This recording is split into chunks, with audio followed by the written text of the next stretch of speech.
भारतीय नागरिकों की मौत हुई है, खासकर सरहद के पास वाले क्षेत्रों में, मैं अपनी तरफ से, अपनी पार्टी की तरफ से और सभी लोगों की तरफ से उनको बहुत बहुत सांत्वना देना चाहता हूं और अपनी श्रद्धांजलि अर्पित करना चाहता हूं जिन लोगों की मौत पिछले कई दिनों में हुई है। दूसरा, मैं भारतीय सेना, भारतीय वायुसेना, थल सेना, हमारे सैनिकों का, हमारी फ़ौज का जो पराक्रम और शौर्य है, मैं उसको सलाम करना चाहता हूं। और भारतीय सेना ने एक बार दोबारा दिखाया है कि वो दुनिया की सर्वोच्चतम सेनाओं में से एक है। A professional armed forces that is second to none. The valour, the bravery and the professionalism of the Indian Armed Forces is unprecedented and second to none. पिछले 24 घंटों का जो घटनाक्रम है बहुत तेजी से बदला है और हम सबको बड़ा आश्चर्य हुआ जब सीज फायर की जो घोषणा है वो अमेरिकी राष्ट्रपति ने करी। ये शायद पहली बार हुआ है कि इस प्रकार की सीज फायर की घोषणा सोशल मीडिया के माध्यम से अमेरिका के राष्ट्रपति करते हैं। और जो उन्होंने अपने सोशल पोस्ट पर लिखा है उस पर भी हमको ध्यान देना चाहिए।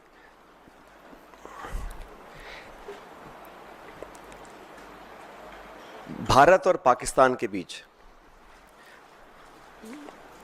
जो मसला है उसका अंतर्राष्ट्रीयकरण करने का जो एक ये नया कदम हम लोगों ने देखा है, ये बहुत आश्चर्यजनक है।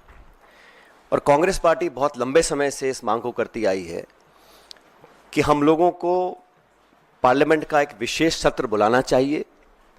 आप सबको याद होगा 1994 में कांग्रेस की सरकार में सर्वसम्मति से एक प्रस्ताव पारित किया था जहां पर पीओके को वापस लेने की सहमति संपूर्ण संसद के सभी सदस्यों ने एक स्वर में ली थी। 1994 का जो रेजोल्यूशन है, समय आ गया कि उसको हमें दोबारा दोहराना चाहिए। और इस पूरे प्रकरण में, पहलगांव के आतंकी हमले के बाद देश में शायद पहली बार अनप्रेसिडेंटेड और एक तरफा समर्थन भारत सरकार को सब पक्षों से मिला। सभी दल, सभी विचारधारा, 140 करोड़ लोग भारत सरकार के साथ खड़े रहे और हमने साफ कहा था कि पहलगाम में जो आक्रमण हुआ है वो भारत की आत्मा पे आक्रमण है और इसका मुंह तोड़ जवाब देना अति आवश्यक है। सेना ने जो कदम उठाए उस पर हम सबको बड़ा गर्व है और जो आतंकी इलाकों पर, ठिकानों पर जो अटैक करा उसका हम सबको बहुत संतुष्टि इस बात की है कि हमारी भारत की सेना उस काम को कर पाई। लेकिन अनवेवरिंग, अनप्रेसिडेंटेड सपोर्ट जो भारत सरकार को दिया, मैं समझता हूं कि हमारी जो मांग है उसको सरकार को सुनना चाहिए और एक विशेष सत्र पार्लियामेंट का बुलाना चाहिए।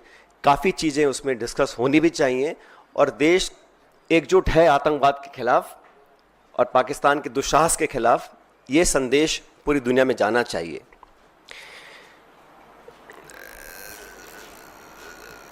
साथियों, जब ये घोषणा मीडिया के माध्यम से, और मैं सिर्फ उन बातों को रखना चाहता हूं जो पब्लिक डोमेन में है, काफ़ी कुछ ऐसी बातें हैं जो हम सबको जानकारी में नहीं है, लेकिन जो पब्लिक डोमेन में है उसको देखकर लगता है कि बहुत से सवाल खड़े हुए हैं। अमेरिका का 2 दिन पहले कहना कि it is none of our business, उसके बाद secretary of state, vice president, US president सबसे पहले घोषणा करते हैं कि सीज फायर हो रहा है, उसके बाद पाकिस्तान और भारत भी सीज फायर का ऐलान करते हैं। ये जो मीडिएशन है इसको क्या भारत सरकार ने एक्सेप्ट किया है और किन कंडीशंस पे इस प्रकार की घोषणा अमेरिका ने करी है, ये बहुत बड़ा सवाल है। उसमें कश्मीर का जिक्र किया गया है। सेक्रेटरी स्टेट ने बोला है कि एक न्यूट्रल साइट पर कश्मीर के मुद्दे को, और कितना गलत अमेरिका के राष्ट्रपति जी ने कहा कि हजारों साल पुराना ये मुद्दा है। वो भूल गए कि 76 साल पहले ये एक ही देश था, कोई मसला नहीं था, लेकिन उन्होंने कश्मीर के मुद्दे को उठाया और मुझे लगता है कि ये इंडिया पाकिस्तान को हाइफनेट करने की एक दोबारा कोशिश की गई है। आईएमएफ का बेल आउट करना,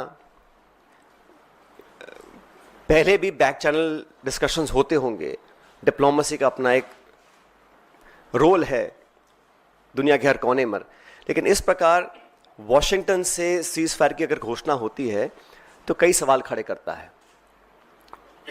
भारतीय थल सेना के पूर्व जनरल्स ने भी जो बातें बोली हैं उस पर भी हमको ध्यान देना चाहिए।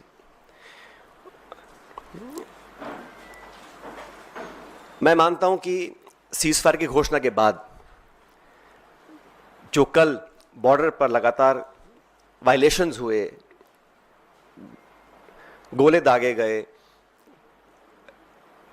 ये उस विश्वसनीयता को खत्म करता है। अगर सीज फायर हुआ है, अनाउंस हुआ है, दोनों पक्षों ने, डीजीएमओज ने बात कर कर सीज फायर की घोषणा करी है, उसके तुरंत बाद रात भर जो खबरें हमें देखने को मिली हैं उसमें निरंतर वायलेशंस हुए हैं सीज फायर के।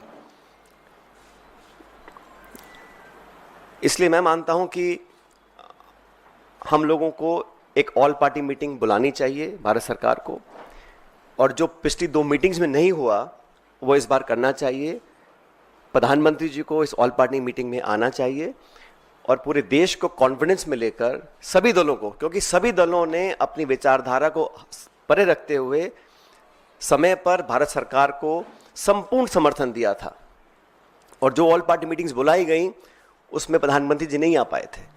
तो एक और ऑल पार्टी मीटिंग बुलानी चाहिए जिसमें वो सबको कॉन्फिडेंस मिले, सब पॉलिटिकल पार्टीज को और देश को कॉन्फिडेंस मिले कि सीज फायर हुआ है, किन शर्तों पर हुआ है, और अगर सीज फायर की घोषणा के तुरंत बाद रात भर पाकिस्तान गोलाबारी कर रहा है, सरहद पर मोटर फायर कर रहा है, तो उनकी विश्वसनीयता पर कब तक विश्वास किया जा सकता है, और क्या गारंटीज हैं कि भविष्य में इस प्रकार की घटना को अंजाम नहीं दिया जाएगा। क्योंकि पाकिस्तान की सेना, पाकिस्तान का पॉलिटिकल सेटअप इस देश से बहुत फर्क है, तो वहाँ पर क्या अश्योरेंसेस हैं, क्या गारंटीज हैं और क्या विश्वसनीयता बची है कल की ढेर सारी वायलेशंस के बाद, ये एक बहुत बड़ा सवाल है।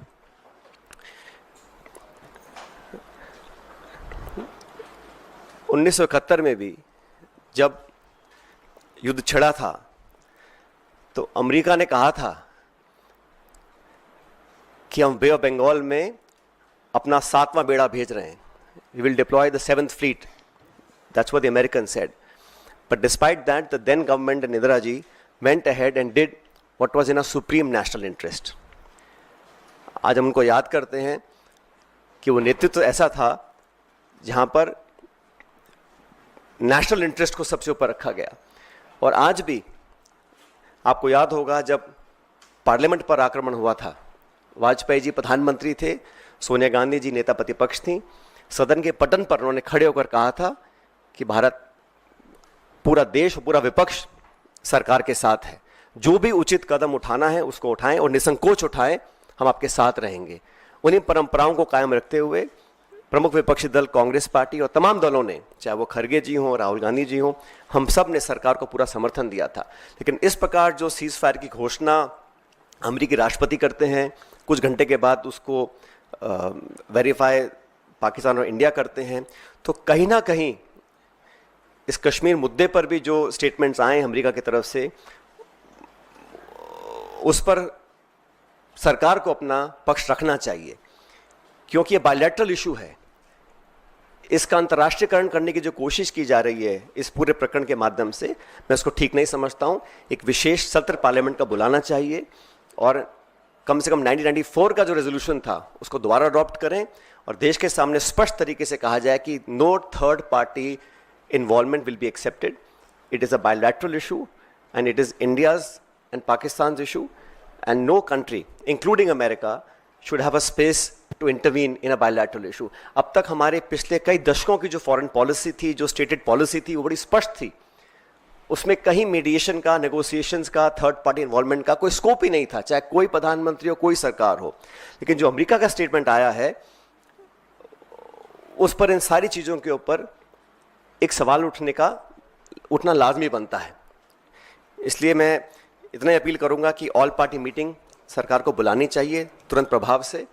और हमारे सैनिकों ने पिछले दिनों में जो कर दिखाया है, मुझे लगता है कि उस पर हम सबको बड़ा फख्र है, बड़ा नाज है। और हमारी सेनाओं का जो बल, जो ताकत, जो शौर्य, जो वीरता, जो कार्यकुशलता, जो प्रिसिशन, जिस जांबाजी से उन्होंने मजा चखाने का काम किया है पाकिस्तान को, उन सब पर हमको बड़ा नाज है, बड़ा फख्र है। Thank you.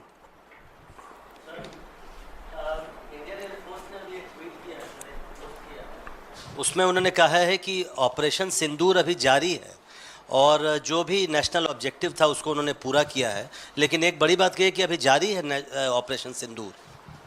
देखिए, आईएफ का जो सोशल मीडिया पे पोस्ट आया है, मैं उसका पूरा सम्मान करता हूं और मैं नहीं समझता हूं कि हम लोगों को भारतीय वायुसेना के किसी भी स्टेटमेंट या किसी भी स्टैंड पर अपनी टिप्पणी देनी चाहिए। वो अपना काम कर रहे हैं और मैं समझता हूं हम सबको आज अपनी सेना के साथ, अपनी वायुसेना के साथ मजबूती से खड़ा रहना है।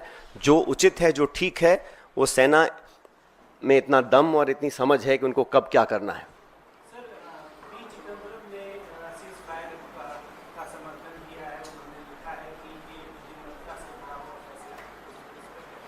मैंने कहा ना, सीज फायर दो पक्षों का होता है, लेकिन मुझे चिंता इस बात की है कि जिस प्रकार अमेरिका ने पहल कर सबसे पहले अचानक इसकी घोषणा करी, तो क्या परिस्थितियां थीं, क्या वो मुद्दे थे जिनको लेकर अमेरिका इतनी बड़ी पहल कर सकता है बिना पाकिस्तान, हिंदुस्तान के इस बात की पुष्टिकरण करे। ये इतिहास में पहली बार हुआ है। तो what I am saying is that the fact that the US unilaterally announces a ceasefire between two countries so far away, it's unprecedented. It has never happened before, and they've tried to engulf the discussion to involve Kashmir, which again is unprecedented. To say that they will meet at a neutral site, who are they to decide what is a neutral site and who should meet? POK is part of this country. We have resolved in 1994 to take back POK. Has there been a change in that stand? What are the conditions? What are the circumstances? What are the issues on which they will be talking, and who is a third country to dictate to India where and when we should meet and how we should meet? That is a question that needs to be answered.